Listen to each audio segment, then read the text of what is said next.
And we're recording this for our friends at Rosa Scott and Ridgeland High School and Germantown High School, and also for our YouTube channel. But I have, we're actually virtual today, but I have a group online with me right now. And we've just got through watching some videos about Walmart and different careers that are there in the business administration cluster. And I think we saw 4, and it was just a tip of the iceberg about all the Walmart offers. And I know you've been with Walmart for quite some time now. And I tried to explain the best I could of what you do. But before we get into your day-to-day operations there in Oklahoma, why don't you, because you have an amazing backstory. I mean, it's so cool on how you worked your way up to the company. And it's just a perfect example of how a company like Walmart will really reward people that come in and are willing to work and willing to learn the business and learn the company and really move them up to some great leadership positions like you have done. So I know, I told him we did go to high school together. We graduated 2000 Madison Central High School. And then you started at Walmart almost immediately after that. So why don't you take us through your path to get to where you are in Oklahoma, and we'll talk to some about what you do on an everyday basis and what Walmart is looking for. Yeah, sure thing. So first, good morning to everyone. I'm super excited to be able to talk to you and kind of share my background and my history with what I believe is truly an amazing company to work for. So as Greg said, I did graduate from Madison Central in 2000. When I graduated, I also had a daughter that was a year old. So I needed some part-time work to be able to kind of support her. Still living with my parents over in Ridgeland and everything. So went to the local Walmart, and it's a little bit different today how you apply, because now you can apply online and through your phone. We had paper applications that sat in the layaway department, and they had some pens and pencils back there. So I vividly remember filling out that paper application with the number 2 pencil, turning it in and getting a call back the next day to start at the store in Ridgeland to be a cashier. So after I worked there for a bit, I decided I wanted to kind of explore in college a little bit. So I moved down to Hattiesburg and went to Southern Miss, started there, and I transferred to Walmart. That's one of the great things about working with the companies, over 5,000 super centers in the US today. So you can transfer somewhere and just work at another one. And when I went there, that's when I truly found my passion for people, for retail, and for leadership in general. And I decided that, I wanted to continue to work for Walmart. Well, I did. And the cool thing about it is that you work with so many different leaders, and you'll find that your leadership is almost kind of like your teachers. They see potential in you that you don't even see yourself. So I had a leader that I worked with. I was working in the photo center, and they came in one day and they did a visit there and saw how great it was running. And they said, you know what, you should be a manager over one of these. So I'm thinking, wow, you know what? I probably could do that. So I did go into management and just managed a small portion, that photo center. And that's where we had the labs and we processed film. Now you just take a selfie pretty much on your phone and you can just share it that way. But I did that for a little while. And I also managed where we used to have the cell phone contracts as well. So that role was an assistant manager. And I remember there was not a place for me in Hattiesburg. So I decided to pause college a little bit, and I would come back to Ridgeland and take my first managerial position at that store. I think that was in 2004. So I did that, and I had a store manager, another one of those leaders that said, you know what, you really can do more than this. What is it that you want to do in your career? And I was really unsure. I was very young. But he told me that I should really just expound, probably do some bigger things. And I did. So I became an assistant manager, like in the general store. Did that a couple of years, moved a couple of times, worked in New Orleans in that role. While I worked in New Orleans, I gained a lot more experience. That's one of our more complex areas. That would lead me back to Mississippi, where I would go to the store in Madison and level up a role and become a co-manager, overseeing half of the store really, under the leadership of a store manager. And so again, our biggest rivalry was Callaway High School when I was at Madison Central. So I was back home, went to a Madison Central Callaway game. I think I had been back like a year and 6 months, and my store manager that I was working for had sent me a text while I was at that game. It says, hey, there's a store manager position open at the store in Newton, Mississippi. And if you're up for the challenge, I think you can do it. So I was like, wow, again, nothing that I ever thought about doing or dreaming of doing. And, but he felt like I could. So I went ahead and tried. So I applied for that store. And that would be my first store manager position that I had over in Newton, Mississippi. So I had the opportunity at 27 years old to lead a $33 million a year super center. Did that for a little while, got recruited out to Montgomery, Alabama. I led a $58 million store there. Then got recruited to Vicksburg, Mississippi. I led a $100 million store there. From there, I would step back in my career. Walmart opened up something kind of like a school. It's called a Walmart Training Academy. And I was trying to get closer to the Tennessee area, really where my spouse was. He works for Snyder. Driving trucks, and that was where his home base was. And so we were opening those training academies. The first one in Tennessee was in Paris, Tennessee. So I went to do that. And basically, when you get entry-level positions in Walmart, we've got spaces to train you. It's over 200 of those in Walmart US. So I led that facility, and I did that for about 3.5 years. And I went back into store operations, led a store in Memphis, Tennessee through a global pandemic, trying to keep associates happy and inspired. Did that for almost 2 years. And from there, I decided that it was time. And then through mentorship, I had mentors that told me, hey, it's time for the next level. And I interviewed for what was called a developmental market manager role. So I really traveled. I commuted from Memphis to Oklahoma over a period of 6 months, working a week, taking a few days off, just to learn this role. And then 7 months ago, back in July, I was permanently placed here in Oklahoma City as a market manager, where I lead 11 stores across this area, probably about $947 million a year is what the stores combined do. So the fun part about my job is I get to go into stores and tell people, hey, I grew up with little of nothing. And now I feel like I have everything, especially with the number of associates that I get to influence and impact. So a little over 3,500 people is who I have the honor of getting to lead here in Oklahoma City. That is unbelievable. And now you've been with the company for 22 years?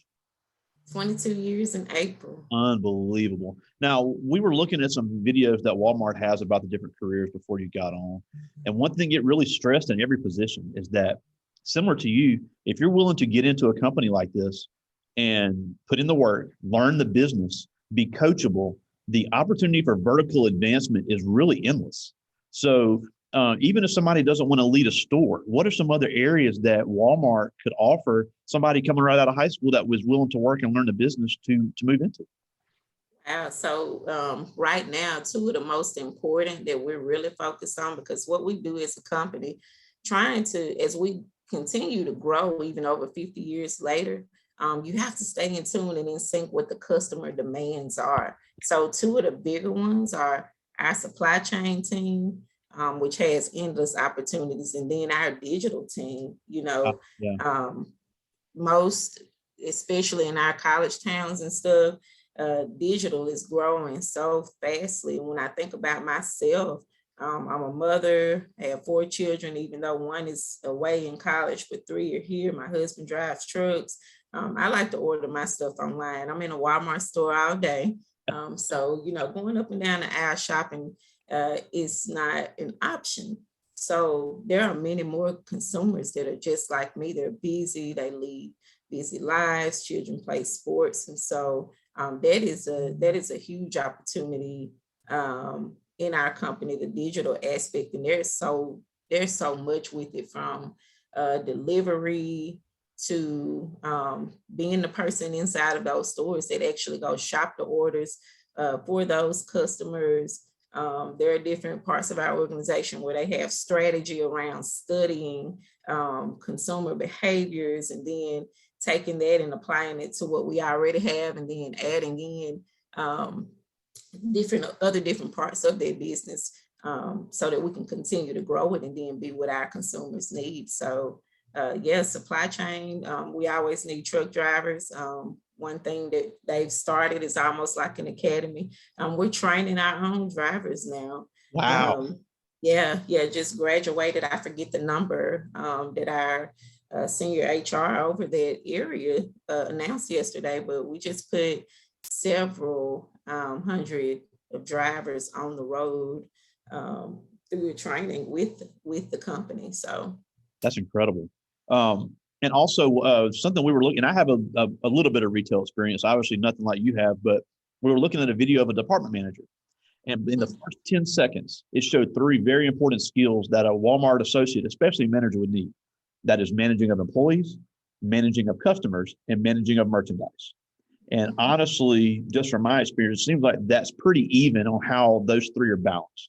Because like you said, it has to be efficient, because people walking, there has to have room for people to work and shop. It has to be able to maintain the merchandise, because it's basically gold. And then you have to be able to deal with customers that have all kind of weird needs, which I'm sure you've seen some crazy ones over the years. And then you got to deal with personalities of employees as well. So how does somebody balance all that to be a successful associate, successful manager in Walmart? Well, one thing about it, you never have to do it alone, and because there are other people that are there to help you. And one way to do it as well is to continuously upskill, because today's customer is not tomorrow's customer, right? Shopping patterns are continuing to change every single day. So one, continue to upskill yourself. And we have a very, very huge opportunity there, where we do that inside the store through computer-based learning. We have supplied our associates with these cell phones, Samsung phones, where they can do those trainings on their own time, still get paid for it. So that's been a huge thing. And then just giving them the tools to be able to operate in their business. Wow, that's incredible.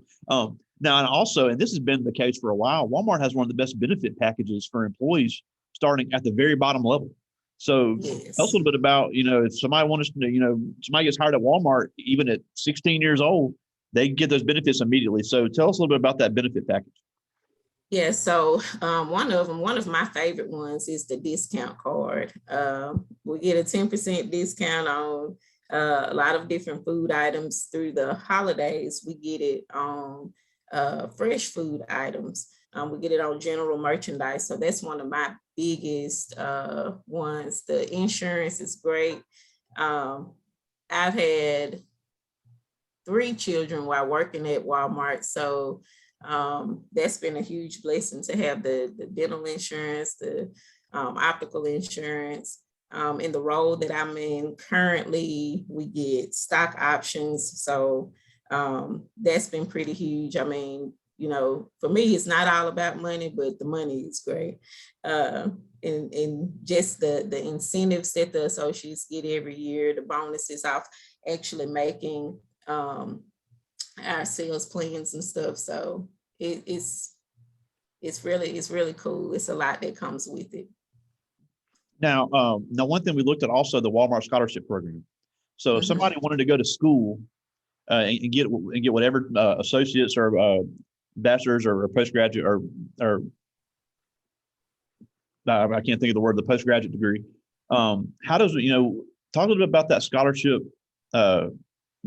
program, because you said you were in school while you were working as well when you first started with the company. So if somebody wanted to pursue that, how would Walmart assist in that? So we have what's called the Live Better You program. I'm gonna pause real fast here and then plug this because it looks like my plug came out, but it's an Take your awesome time. program. Take your time.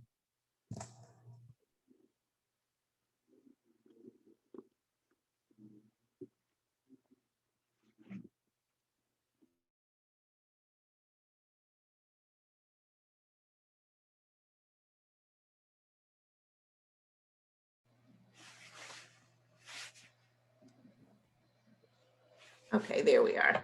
So we have, this one is super exciting, and I actually just had a conference call on yesterday with the senior program manager that deals with all of the global interns for Live Better You. And what Live Better You is, that's our free college program. We pay for you to go to college. It used to be $1 a day. Now it's absolutely free. And I actually have associates that have taken advantage of several different colleges that we work with. And it started off that Guild network. But it's just like if you would have went to Ole Miss or Mississippi State, you're gonna have an advisor that's gonna talk to you, and you're gonna get your classes together. It's virtual, it's online, but the cool part about it is that it's optional for you. But once you're done, there's a graduation that you can attend. I got to see one associate attend one in Maryland, and you know, college is expensive. College is expensive, and so to have a company, to have an organization that will, you know, and there's nothing that you owe back, and there's no requirement to stay with us if you decide, if you find a career elsewhere. But you know, hopefully and probably you can find a career there. And there are different areas of study: business management, supply chain. We even have opportunities for associates to get their GEDs if they never got them before. Yeah, and then and you say that because if somebody is it's an hourly associate and they're able to take advantage of that program, they can move into some of these peripheral jobs in accounting, in IT, or if they wanted to get if they wanted to get a trade while they were working at Walmart. There's a video about how the maintenance and automotive technicians for Walmart are a huge part of that distribution chain, because people have to perform maintenance on those trucks, because those trucks are gold when it comes to the merchandise. So I don't think a lot of these young people realize that it's not just the store front end people you see. There's a lot of behind the scenes stuff that goes on with all the moving parts of a huge store like Walmart. Yes, interestingly, I was in Kingfisher, Oklahoma yesterday, and I met one of our HVAC techs. And think about that. That's a big thing too. yeah, and he's from Mississippi. I think he said he was from Meridian, Mississippi. He's doing the internship program with Walmart. Awesome. And he's working in that job. And what's really cool, that internship program he's doing, they're going to pay for him to come to Bentonville a couple of weeks and just learn some of the operations at the office. So it's endless opportunities. That's incredible. Career opportunities here. Yeah, and that's one thing. And before I get to their questions, because I got some good ones, but that's one thing about two big things about Walmart that you mentioned. One, these kids are from Madison County just like you are. If there's somebody that wants to get the heck out of Dodge and wants to get to another part of the country, Walmart offers those opportunities for people that are willing to put in the work. Yeah. And also Walmart will take care of its people as long as they're doing their part. Because all this stuff is great, but they're also expected to be a great employee as well. But it sounds like the demand is high, but the rewards are greater. Yep, I've transferred or relocated 5 times, and I never had to pay a dime to do it. That's incredible. They organize it. I just kind of, my leadership gives them my start date. And most times I'm just waiting on a van line to come pick our things up. And, the leg work that I have to do is finding the next home that we'll buy. All right. Now, before I get to the questions, we got to talk about your book that's coming out.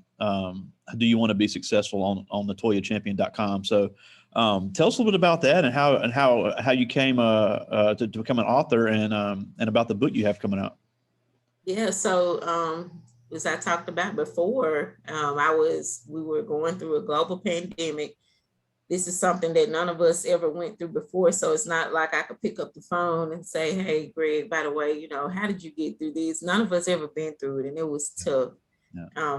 My job every single day was to influence my associates to come in, to do the work, to get the work done, because at Walmart, we're community leaders, so we had to be there for the community. A challenging time, and I still was able to maintain an efficient store, continue it going, and I ended up at the end being promoted out of that store. So you can imagine the emails, the DMs, texts, phone calls. How did you do that? Because I really wanted to quit. I wanted to give up. So I was telling the same story like 3 or 4 times a day. I said, you know what? I'm gonna put this in a book because I'm saying the same thing. So I took it and I put it in a book, and we released it in August. And so now you can find it anywhere. BarnesandNoble.com, Walmart.com, Books a Million, on my personal website. But that's how I came into writing that book, because I just had to show people, how you persevere through things. We have tough days. We'll always have tough and challenging days, but the rain does end. Absolutely, and it's just amazing how humble you are, because you're downplaying that like it's not a huge deal. So it just shows about who you are. But I do have some questions here from the students they have in the chat that I'll have for you. This first one, and these are all 9th graders, by the way, so I'm glad they're thinking about some of this stuff. This is Reginald Cooper, and he asked, "How stressful is the daily experience of customer management?" For some people, they almost probably want to pull their hair out. A customer just wants to be heard. And what I found is to make that easy, just listen. It's almost like you all may or may not have children yet, but sometimes, those children, they'll go 100 miles per hour. They just want to be heard. And when you think about it in retail with a customer, and, they're spending money on a service or a good, and if it wasn't up to their satisfaction, it just wasn't. And you think about yourself when you're spending your money with whatever retailer it is, they just want to be heard. So for me, now there's been some challenging ones, because they'll use profane language sometimes, or they'll come at you oddly because somebody else mishandled them another way, and I just continue to be who I am. So it can be stressful, but you just know if you go ahead and handle it and deal with it, then the problem goes away. And you just have such a sweet demeanor. It's easier for you than other people. Yeah. This is Camiria Smith, and this is a great question, especially for a Black female. She asked, "Have you ever had a person under you not respect you despite you outranking them?" Yeah. Yes. Oh yeah, I have. I've even had that recently in the role that I'm in, and it wasn't a person that reported directly to me. That person was 2 levels beneath their supervisor, and so how I handle those things is. The direct supervisor, it was a behavior that they witnessed, and I shared the situation with you, but no matter the feeling, I was always told, if you enter a room, to speak in one rule we have at our company, the 10-foot rule, you speak to anyone that you come into contact with within 10 feet. And in this particular situation, we were in an office setting, me and the person that reports directly to me. And that person just entered the office, began to talking, because it was a situation that they were trying to handle that, they could have handled it a different way. But they completely disregarded the fact that I was having a conversation with my direct report. And so what I did, I just paused the situation. I said, "Excuse me," to that person. And I said, "Can you give us a moment? We were just in the middle of something." And then when they exited the room, I just kind of explained to my direct report, how I felt like the conversation probably should go, and then let them allow them to handle this situation. And so now the person, they did see me before, and they apologized, and then I just kind of explained, from my point of view, kind of what I saw, and it may not have been intentional. And it may have been something that she just needed to learn. So yeah, and again, that's just, I mean, your personal demeanor, I think, is a huge part of that. So that's really cool. This is Lakeria Luckett, and she asked, how do you deal with the busiest and stressful, the busiest and most stressful business periods? So it's planning. One thing, when I wrote the book, I created a planner, because chapter 1 is around planning, right? So we have goals, and if you know anything about retail, the goal every year is you want a higher sales comp than you had the year before. And so we use strategy, and we plan, what are the top toys this year, the top games, the top electronics, and we plan those things. And we put, okay, where are we going to merchandise it? What's the highest traffic area to put these? So how we manage through it, and that's with anything, with a plan. We know when Thanksgiving is going to be. So we know when to have, if you're in the South, they eat chitlins. We know when to have the red buckets in the freezer doors, right?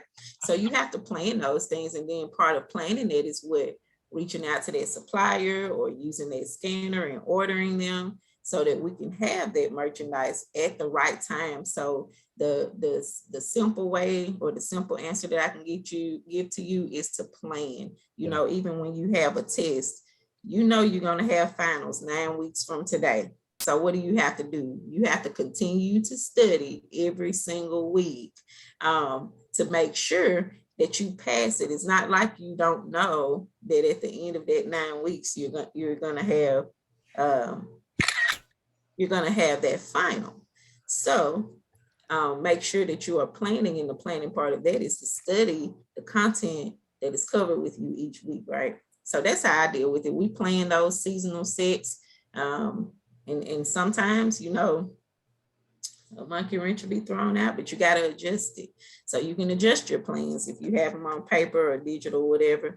You don't change your goal. We still want a 3% sales comp over last year, and we can still get it. But some days the plan may change, and that's okay. Yeah, and again, you have to know your market. You have to know your customer. You have to know your products. I mean, there's a lot. It's a science, really, and that's not something you learn overnight. And along that same line, this next question is Kawaya Cooper, and she asked, "What skills did you need to learn to move up within the company?" Okay, so one big one is empathy. Running a Wal-Mart store, you can lead up to, in my largest volume store, I had about 500 associates. There was 500 different personalities, 500 different backgrounds. Now, reporting directly to me was 14 managers that I had, that I led. So those 14 managers, they were all different, and I had to lead them differently. You got to kind of understand people. And I'll just throw some names. So I had Lakeisha, and Lakeisha was totally different from Toby in the way that I led Toby. I might have to talk a little harder to Toby, because that's what she understands. And then Lakeisha, I know she's very fragile, so I may have to put the direction to her in a different way. But you got to be able to learn how to adapt to different personalities of different people. And that's a skill that you need. Another skill is listening. We always want to respond, but sometimes you have to listen. And what people don't realize too, you can't always just listen with your ears. You have to listen with your eyes, because you can clearly see. I think I talked about it the other day. I wear an Apple Watch, and for the last 5-6 weeks, I've been getting up every morning between 4:30 and 5 o'clock to get up and to work out. And one thing about that Apple Watch, when it sees that you're on a roll, it's always going to congratulate you, and it's going to high five you and give you one of those awards. And then if you slack off, Like it'll tell me, mine is going to tell me because I hadn't worked out today. It'll tell me you're usually farther along by now. What's going on? You need to go work out. You still got time. And that's kind of how we have to do those people when we see that the performance is not there and it's subpar where it used to be really high. You got to learn how to notice those things, and then kind of jump in, tap in, and see why is their performance declining? What's going on? So you have to, a skill that you have to have here. You have to have a niche for people because it's a people-driven business. And I just got one more. Now that's a perfect segue to this question. And this is Kyla Nettles, and she asked, if somebody is not an extrovert, could they still be successful in this company? Yeah, you can. So I'm one of the few that's kind of like this, but it draws a lot of the people. It draws a lot of the people to me. And then if there are, people-oriented business, but then we also have people, we have data scientists that work for us, building a lot of these like machines that unload our trucks and stuff. And look, they can't be around people to do those things. We met this one guy in tech. He's been working on this project that for people that order stuff from Walmart.com. So it'll take a box and it'll formulate that box and feel that it's big enough just for this phone to be able to ship. So we're not wasteful, with paper and cardboard and stuff. And he's been working on that for 6 years, and he doesn't work with people. He's been doing that. So yeah, nobody has to be, I'm pretty bubbly every day, but nobody has to be that way. And yes, you can be successful without, because there is too many jobs. We have people in Walmart Realty. They get on a jet and they fly around and they look at areas. We saw a video on the realty team. That was pretty cool how they built up displays and stuff. But that's important. Yeah. We got drones delivering packages. What? Yeah, that's awesome. All right, so we're almost out of time, but I just got two more for you, one funny and one serious. The first one is, these kids love making fun of me, and rightfully so. You've known me almost 30 years now. Can you honestly say that I have not been just as goofy that entire time we've known each other? Yeah, just even knowing you were an educator, I'm like, those poor kids, they're gonna, but yeah, I would agree. Yeah, you have a serious side. You have an empathetic side is one that I've definitely seen. You have with so many people, and just a heart of gold for sure. Well, I appreciate that. It's not about me. It's just more about them being exposed to all these great opportunities. But before we go, I just got one more for you. You said yourself, you grew up with nothing, and you don't have to get into all your whole background, but you grew up in the same area, Madison County Schools in Mississippi. You were a young Black girl, and you were a single mother in high school, which is hard enough as in itself. But yet you've become unbelievably successful, despite all the obstacles that you faced. And they're going to face a lot of these same obstacles being young Black kids in Mississippi. And even if they never work for Walmart, even if they never work in any type of retail, what can they do to overcome those same obstacles that you've overcome to be so successful? So the first thing is believe in yourself. I can believe in you all day. Your instructors, Greg, your principals, whoever, they can believe in you all day. It means nothing if you don't believe in yourself and in your capabilities and what you can do. A lot of times you have to shut out the noise. The role that I work in now, I have access with this badge. I can get into the Walmart home office, and it's something that I dreamed of doing, but never on this scale. And I've had people to try to put limitations on what I can do and what I was capable of doing. They would even say, it'd be special projects that would come up. And someone would ask for me and they'd say, well, no, I thought about your kids. So I said, don't do that. Let me work those things out. I want to go do the special project. Work hard and apply yourself. We all have situations, I can remember a time my son, he'll be 17 tomorrow, and my oldest daughter, She's 22 now, but she was 6 and he was an infant.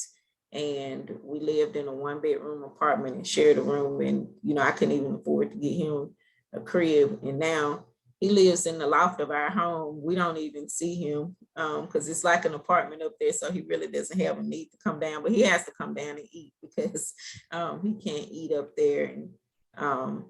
And you know, and it's not materialistic is what I'm saying, but what I'm saying is you can have anything, anything that you want to have. I come from a family where, you know, nobody ever really owned a home. And my sister and I, she went to Madison Central too. We were the first ones to own our own home. But it takes application. You have to do it. You have to shut out the noise and the chatter. Don't listen to the noise and the chatter in the background, and know yourself, believe in yourself. You can do anything. Hard days, you're gonna have them. I have them now.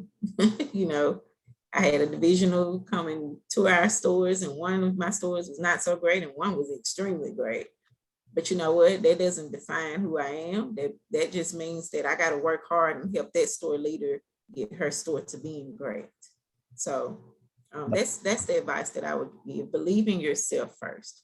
That's awesome. Well, Natoya, I can't tell you how proud I am to be able to call you a classmate. You know, I think you've made our community proud. You're just another on a long line, a long list and a long line of successful people that I've grown up with. And I'm so proud to say I know you, and just an unbelievable story you have. And we thank you so much. I know you're extremely busy. You got one of the craziest schedules I've eever seen between being a mom and a manager. But I'm super proud of you. And, you know, it's so great to be your friend. And I look forward to the next chapter that you have coming, because you definitely deserve it. Well, thank you so much. And I have enjoyed speaking to you all today.